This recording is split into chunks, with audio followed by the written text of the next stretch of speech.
Okay, so you want to get smarter, right? You want to learn about things, but you don't want to actually do all the reading. Nobody really does, do they? No, not really. Mm. So that's what we're doing today. We're diving into a book that I'm sure many of you have heard of, Life of Pi by Yann Martel. An excellent book. It really is. It got a lot of praise from a lot of sources. It is. I was reading some of them. The Financial Times, called it a great adventure story, which it is. It is definitely an adventure. Scotland on Sunday, said it was rich in metaphysics. Mm-hmm. The Independent highlighted its beautiful writing, Absolutely. and the Spectator said it was moving and funny. Yeah, I think that really hits it.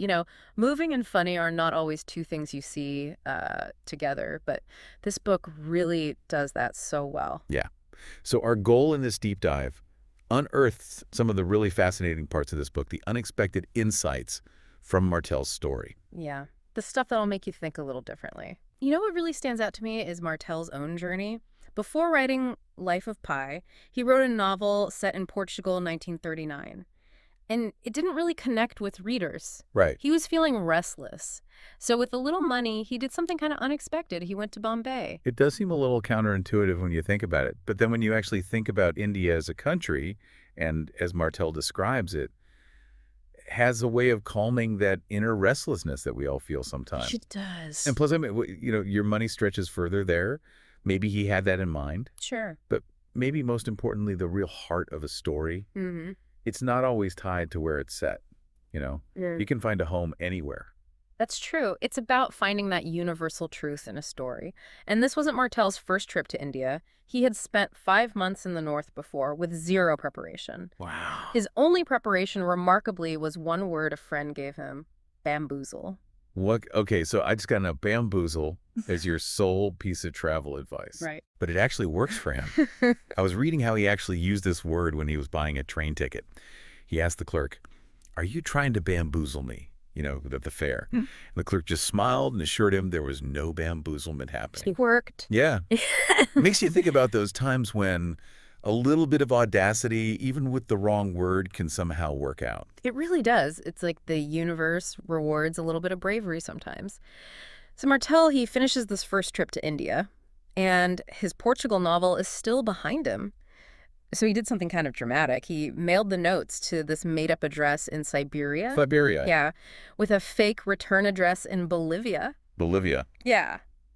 It seems like a very symbolic way of moving on. Definitely a clean break. Yeah. And I love that he had this thought, almost like he was talking to himself.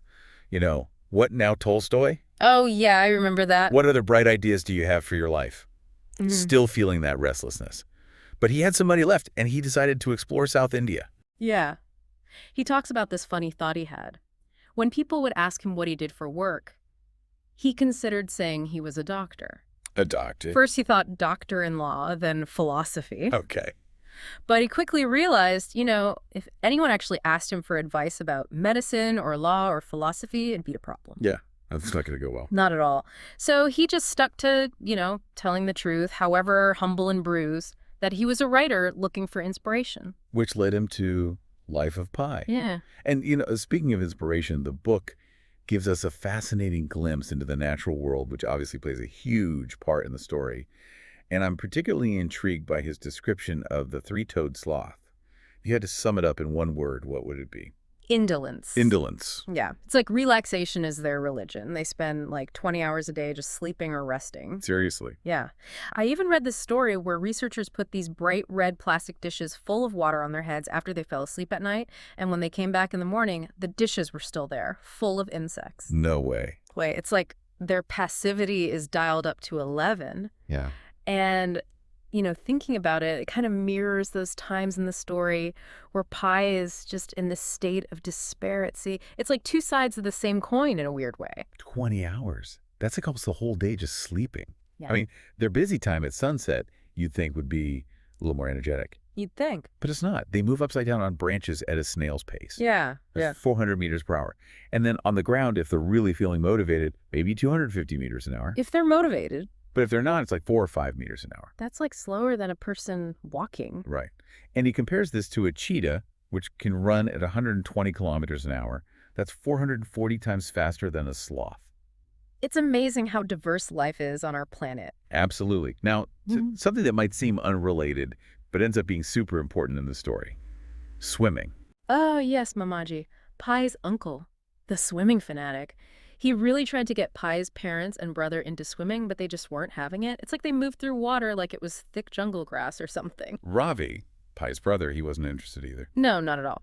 But Pi, he was different. He became Mamaji's willing disciple when he was just 7. And Mamaji's introduction to the sea, so dramatic. He spreads his arms wide and says, "This is my gift to you." Yeah. But right after that, Pi's mom chimes in with a slightly less glamorous version of events, and then he nearly drowned you. Uh-huh, mothers. Um, Always grounding us. right. But despite that close call, Pi was hooked. He was trying to swim on the beach, just flailing around like a little kid. But eventually he moved on to the ashram swimming pool. A little more controlled environment. Yeah. Much safer. And it's there that his dedication really paid off. He wanted to give Mamaji a gift, so around age 13, he swims 2 full lengths of butterfly stroke. Totally exhausted himself in the process. Wow, what a gift. Right. It's beautiful, really. It shows his commitment and how he even kind of surpassed his teacher in a way. It's interesting, though, Pi's dad, he was obsessed with what he called swim lore. Hmm. All the facts and stories about swimming. Hmm. But he never swam himself. It's funny, right? He'd avoid swimming at all costs, but he'd talk about it for hours. Right, it was his escape, Hmm. his vacation talk. Hmm. Water without hippos, I guess, sounded a lot better than actually getting in. Definitely. Yeah. And then there's Mamaji's time studying in Paris in the 1930s. He supposedly studied something commercial, but all his stories revolved around swimming pools and competitions. Really? Oh, yeah. He'd go on and on about the Piscine d'Eligny, this old open-air barge on the Seine, unfiltered, unheated water. He even mentioned dead fish. Not so glamorous. No, not really, Yeah. but apparently it had some Olympic prestige. Well, Yeah. But the one that really captured his imagination was the Piscine Molitor. He called it the crowning aquatic glory of Paris. The whole world, even. that's quite a statement. It was. A pool fit for gods, he'd say. Crystal clear water. Designated lanes. They even had these friendly old men as porters. Wow, what a place. Yeah. And that pool is actually where Pi gets his name. It is. Piscine Molitor Patel. It's a subtle but significant nod to this passion for swimming that ends up saving his life later on. Absolutely. And from the world of Parisian swimming pools, we move to the chaos of a zoo. For Pi, growing up in a zoo wasn't just a normal childhood. He calls it paradise on earth, like living the life of a prince. Why do you think it was so special for him? I think it was the immersion in this vibrant world. He talks about lions roaring being his alarm clock and the sounds of monkeys and birds being like his breakfast music. He'd walk past enclosures of colorful frogs and all these different birds on his way to school. It sounds magical. It does. Flamingos, black swans, cassowaries, doves, starlings, lovebirds, parakeets. It was a constant sensory feast. And these regular encounters with the animals, they made such a strong impression on him. Yeah, I remember him talking about the Tower of Turtles. Yes. And the mandrill's snout. The quiet presence of the giraffes. The hippo with its mouth wide open. A macaw climbing a fence. A shoebill making these clacking noises. And a camel with a, well, let's just say an interesting expression. He doesn't hold back on the detail. He doesn't. And after school, it's more the same. Elephants searching his pockets for treats, an orangutan grooming his hair. And he even talks about how hard it is to describe the beauty of animal movement in words. Yeah. A seal slipping into water, a spider monkey swinging through branches, a lion turning its head. It's almost like he's challenging us, the readers, to imagine it ourselves. I like that. And this idyllic zoo upbringing leads to a really interesting discussion about territory, a concept that he says is crucial for understanding how animals think. And he challenges that common phrase, free as a bird. Yes, because birds, just like every other animal, are very much connected to their territories. Exactly. So he says that a well-designed zoo enclosure is essentially another territory, a smaller one, but it still provides what an animal needs: safety from predators and access to food and water. He even compares it to our own homes. That's right. He calls our houses compressed territories, where all our basic needs are met in a safe and convenient way. It's true. And he describes how animals in a zoo, they establish ownership over their space, they explore it, they mark it just like they would in the wild. And he says that a good zoo achieves a kind of diplomatic peace, where the animal's instinct to say stay out through its behavior meets the human need to say stay in through the barriers we create. It's a delicate balance. It is. And he even talks about animals that could have escaped but didn't, or those that did escape and then came right back. There's that story about the chimpanzee trying to close its unlocked cage door. Yeah. And the roe deer venturing into the forest but then returning to their enclosure. It really shows that they feel a sense of security within their zoo territory. Absolutely. Right. Now let's talk about a pivotal moment in young Pi's life, his decision to rename himself. Oh, yeah. Pi Patel. In the classroom, no less, as a way to escape the teasing he got for his given name. What drove him to do that? I think it was a need to take control. He goes up to the blackboard and writes his full name. Then he double underlines pi, adds the mathematical symbol pi equals 3.14. And the circle. And the circle. It was a powerful statement. Like, he was reclaiming his identity. And the teacher just went with it. I know. It's amazing. But Pi didn't stop there. Every chance he got, he'd go back to the blackboard and reinforce his new name. It became this whole thing with the class chanting pi. It's a great scene. And it even started a trend with other boys in the class adopting Greek letter names. Yeah, but Pi was the first and the most enduring. Even his brother Ravi, the cricket captain, approved. It's interesting how this embrace of a mathematical constant as his name contrasts with his early encounters with faith, specifically through his biology teacher, Mr. Kumar. Mr. Kumar, who saw God as a disease. Right. A very scientific worldview. How did that impact Pi, who was already developing a love for something he thought science might destroy? It really troubled him. It's like a clash between two very different ways of seeing the world. It is. But despite their fundamental differences, Mr. Kumar became Pi's favorite teacher. That's right. He even inspired him to study zoology. I love their last exchange. Mr. Kumar says, "Don't forget the test on Tuesday. Study hard, 3.1 fee." It's funny. A little reminder of school life, but also an acknowledgement of Pi's new name. Definitely. Now back to the zoo. It was fortunate enough to avoid some of the cruelty seen in other zoos at the time, but it definitely had its challenges. There was the theft of a golden agouti, Oh, yeah. and birds losing feathers because of visitors. Someone even tried to steal a cobra. A cobra. Yeah, and then there were those people who would throw stones at the animals. Trying to get a reaction. Exactly. And who could forget the lady who insisted that lions only ate meat? And waved her sorry it won. Oh, yeah. And ended up in a tug of war with a lion. It's amazing the things people do. But the biggest issue the zoo faced was people feeding the animals. Right. It caused all sorts of digestive problems. The vet even came up with a name for it, tidbititis. Tidbititis. Yeah. All those sugary snacks and inappropriate foods were wreaking havoc on the animal systems.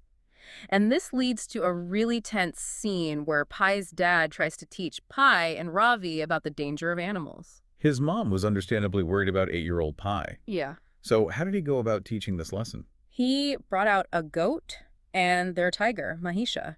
Oh, no. Yeah, it was a live demonstration. And he ended it with a very serious, never forget this lesson. Wow. And he didn't stop there. He went on to say that every animal is dangerous, even the small ones. He even starved some guinea pigs to prove his point. It's a harsh lesson. It is. And Pi was left not only fearing tigers, but also his brother. Ravi whispered to him, "Just wait till we're alone. You're the next goat." It's a chilling scene. And this understanding of animal behavior is further explored through the idea of flight distance, the minimum distance an animal wants to keep between itself and a threat. And zoos actually try to reduce this distance. For the safety of both animals and visitors? Exactly. And different animals have different flight distances. Giraffes, for instance, they're more tolerant of humans and vehicles than on foot. And animals that do escape, they're not always running to somewhere specific. Often they're running from something. Exactly. Like that leopard at the Toronto Zoo that had amazing jumping abilities but never tried to escape. It suggests that they don't flee without a reason. Absolutely. Now, amidst all this talk about animals and zoos, the book also delves into Pi's developing faith, starting with Hinduism. His lifelong faith.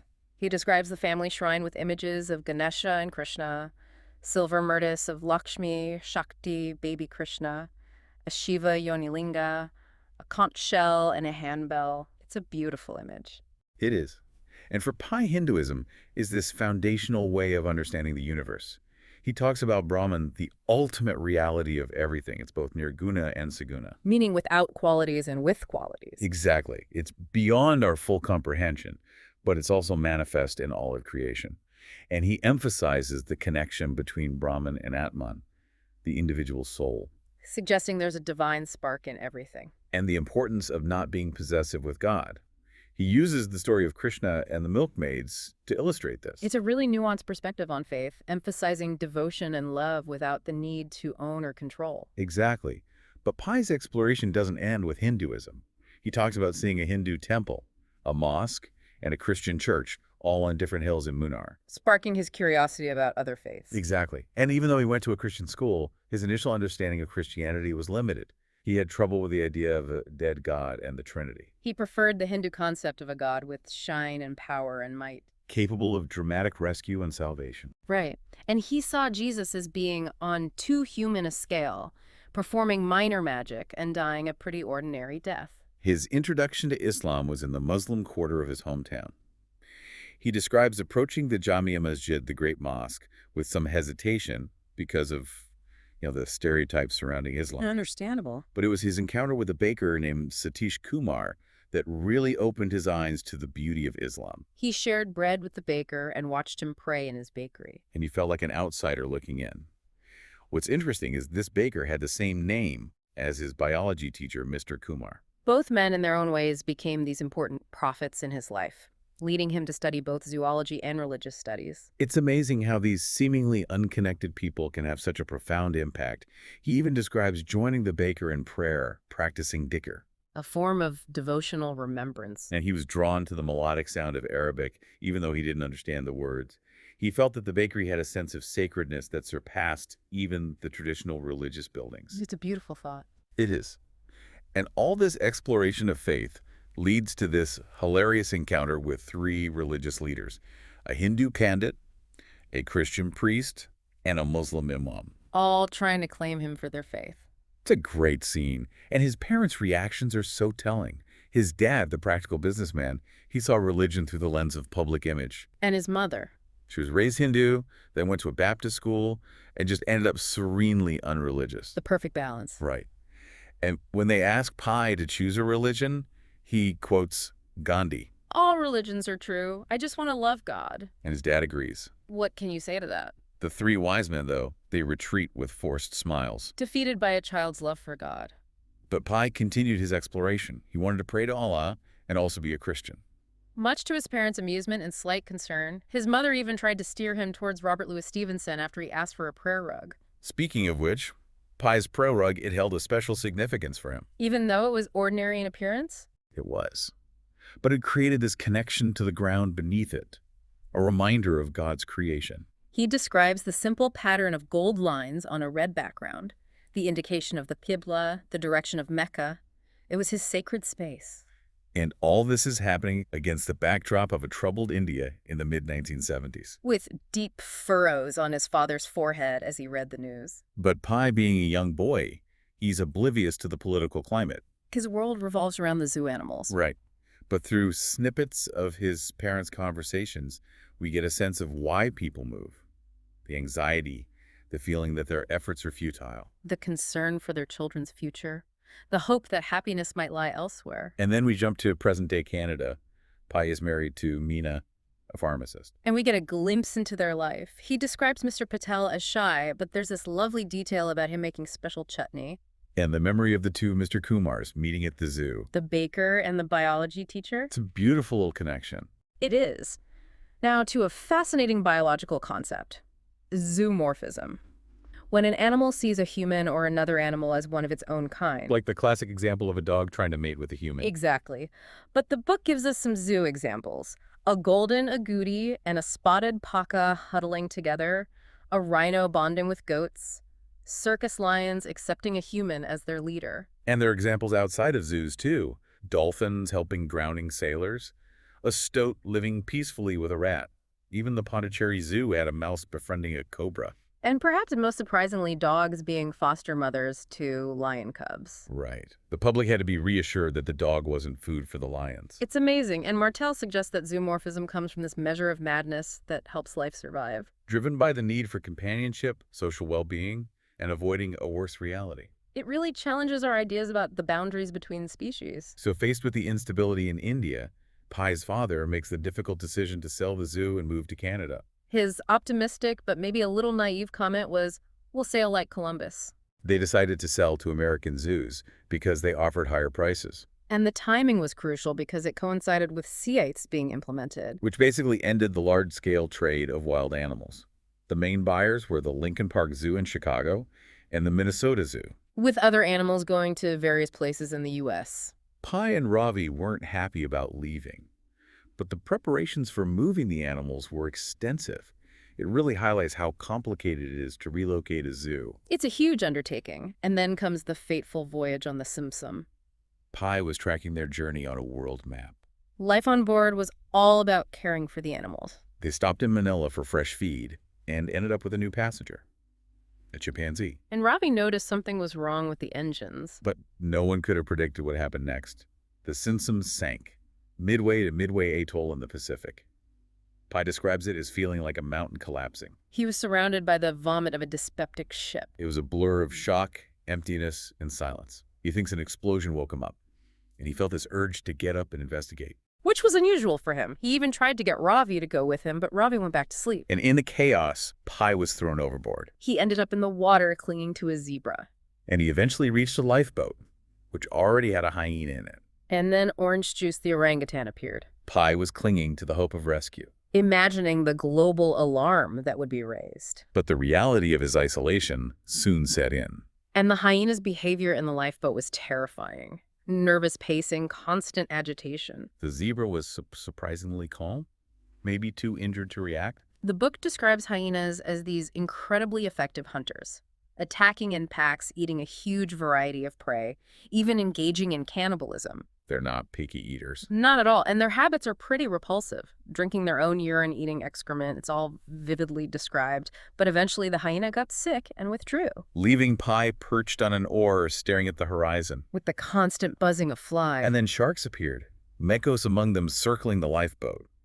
And amidst all this, Orange Juice's head popped up. A brief glimpse of familiarity in the vast emptiness. And the zebra died. Now, there was this part of the lifeboat covered by a tarpaulin, and Pi was terrified of what was under there. Then he heard a low growl.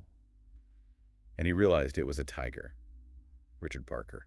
Pi was desperate with thirst, and he made the risky decision to uncover the supplies under the tarpaulin. Knowing the tiger was right there. He carefully opened the locker at the bow. And found rations and water, enough for 93 days of food and 124 days of water.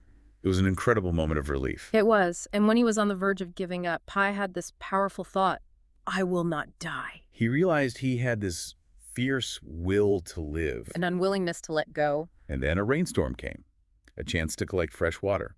But Pi accidentally made a noise while getting supplies, and Richard Parker heard him. Pi panicked and retreated to his makeshift raft. He briefly considered some crazy plans to kill Richard Parker. Morphine, poison, fire, electrocution. But they were all too risky. So he settled on a war of attrition, hoping the tiger would run out of resources first. He started by stealing sips of water from Richard Parker. Then he tethered his raft to the lifeboat, creating some distance. And he found the solar still, which gave him a source of fresh water. Food was another challenge, especially for a lifelong vegetarian. But Pi forced himself to learn how to fish, overcoming his moral objections. He even used the cargo net as a lure. And all this time, Richard Parker was just there watching. Pi kept thinking he saw ships on the horizon. Every night he thought he'd be rescued. But it was always a false alarm. He realized that rescue was unlikely and that he had to find land. And amidst all this, there were these little sensory details that would trigger memories. Like the smell of the flare shells. They reminded him of cumin, and it would bring back these vivid images of home. And then Pi had to tame the tiger. He gradually implemented this training regime for Richard Parker. Using a whistle to establish territory and assert dominance. It's unbelievable. How did he even begin to do that? He had this 8-step method. Establishing territory, provoking the tiger, using Richard Parker's seasickness to his advantage. And associating the whistle with discomfort. And being consistent. And Richard Parker started responding. It was amazing. Pi also wished he had a book, a never-ending story to keep him going. He found that comfort in a Bible later on. But for now, he had to endure. The journey was a constant cycle of despair and hope. The heavy blackness of despair threatening to consume him. But then these small moments of relief would pull him back. The memory of his family. A school of fish. The feel of rain. And there was this risky thing Pi did to establish dominance. He cleaned up after Richard Parker. And the fact that Richard Parker tried to hide his feces was a sign of deference. So Pi took it a step further. He sniffed the tiger's waist. A primal act to assert his mastery. It's hard to imagine.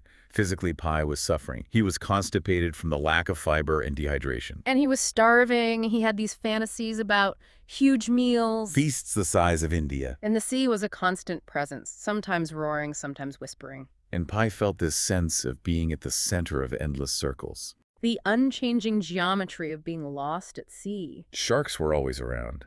Makos, blue sharks, oceanic whitetips, tiger sharks. But they never really attacked. And Pi even developed this strange fondness for them. It's bizarre. It is. And Pi realized that controlling the food and water was key to maintaining power over Richard Parker. It was his only leverage. And then they survived a huge storm. The sea anchors worked, but the lifeboat was swamped. One wave almost capsized them, and Pi had to secure the tarpaulin from the inside. They clung to the boat for dear life. And when the storm finally ended, they saw a clear, starry sky. But they lost the raft. A huge blow to their spirits. They had other encounters at sea. Playful blowskins? And seabirds.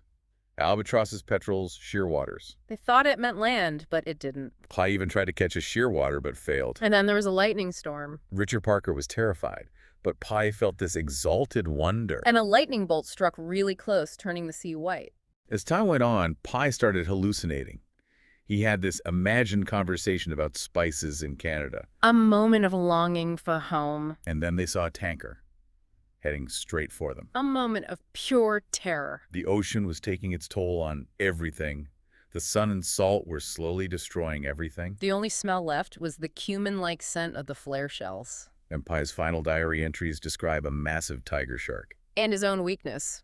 And Richard Parker's. And then comes this bizarre encounter with another castaway. A voice calling out, talking about figs and food. Then they started discussing non-vegetarian dishes. Which was strange considering Pi's vegetarianism. And they both suddenly went blind. They even tried to barter for a boot that didn't exist. And then they found themselves on a carnivorous island, covered in this dense, green, algae-like It vegetation. was like a chimera. The island sloped gently into the sea and then just dropped off. It was all made of this tubular seaweed. And there was fresh water inside the algae, And they found these ponds with green algae sides. filled with meerkats. Meerkats that swam. And at night, the meerkats retreated into the trees. Pi slipped in the trees with them. But the fish in the ponds kept disappearing overnight. And they found this dense forest where the meerkats traveled through the canopy, And there was this one tree with black fruit. which turned out to be leaves curled around something. Human teeth.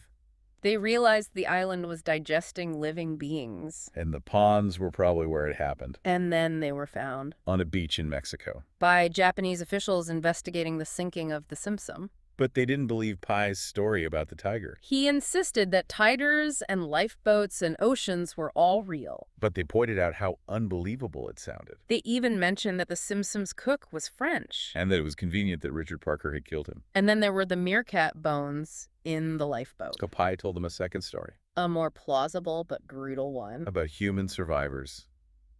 His mother, a sailor with a broken leg, and the cook. The cook became the hyena in his first story. The zebra was the injured sailor. And orange juice was his mother. The cook killed the sailor for food, Then he killed Pi's mother. and Pi killed the cook in revenge. It was a story of unimaginable trauma and survival. The officials acknowledged that neither story explained the sinking. But neither made a difference to their investigation. And then Pi asked them which story they preferred. Because the one with the animals has a better ending. It's a powerful ending. And it really makes you think about what we choose to believe. And the power of stories. Exactly. And the reading group guide for the book has all of these.